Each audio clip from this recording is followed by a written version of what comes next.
This is something quite remarkable. I started my public service as a member of a volunteer first aid squad, and I know what it's like to be trained in CPR. We have two young folks here, Catherine and Scott, who are well trained. They know what to do if there's an emergency, and it's played out in your mind until it really happens. Until that moment that a human being dies in your hands, and you act. And these two young folks, both young college students, about a year ago, saved a person's life. There's very little words that I can think of to commend you for what you've done. It's remarkable. They stayed cool and calm, contacted authorities, started CPR, and saved a man. Thank you.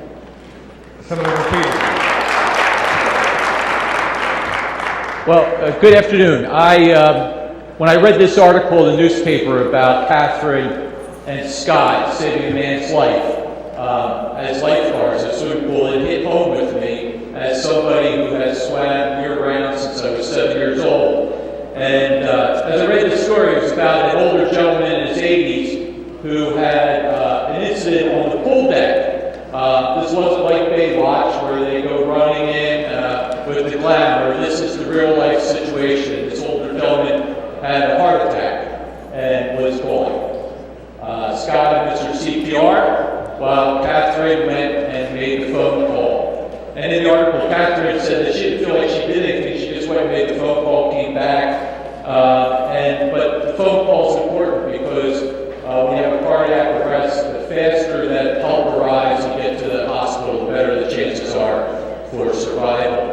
Now, what I thought was interesting was they revived him once and brought him back to life, and then he went again. And they brought him back a second time, and by then the EMTs had come and were able to take over and take him. And the gentleman, this was on a Friday, right? On a Friday. And he shows back up on Monday to have another swim at it, right? And had another incident. And they were there again. So when I read that article, I thought that there would be no more fitting tribute to what they have done. We go to swimming pools, we take the lifeguards for granted. They're the ones who tell you not to run. They're the ones who tell you not to do things. But really, they're the only ones there to save lives. And this demonstrates that the training that they go through in the beginning to become certified to be lifeguards, and the training they continue during their time as lifeguards can save lives, as it did with this gentleman. So I wanted to bring them here today and recognize what they've done, and to recognize all lifeguards who have saved lives and don't get any glory for it. So I wanted to congratulate them and recognize them for what they've done for one in our community and for all of us. Thank you.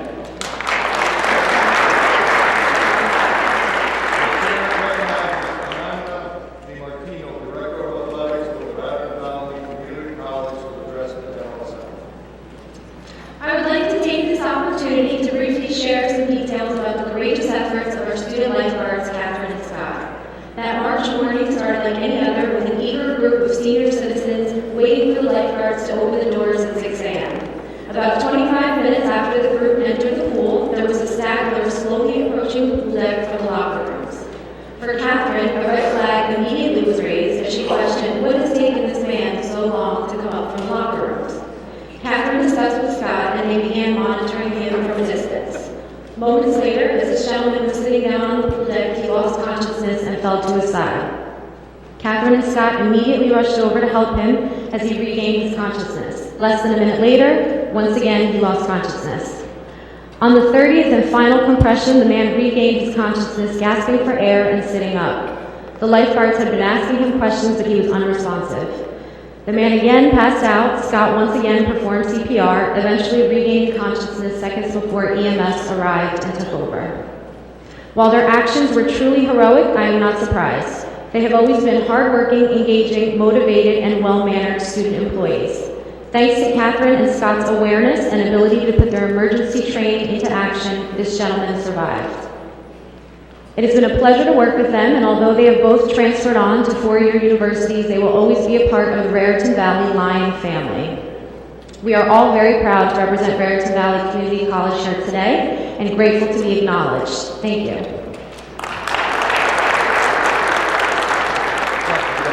The chair recognizes Catherine Espinal to address the General Assembly.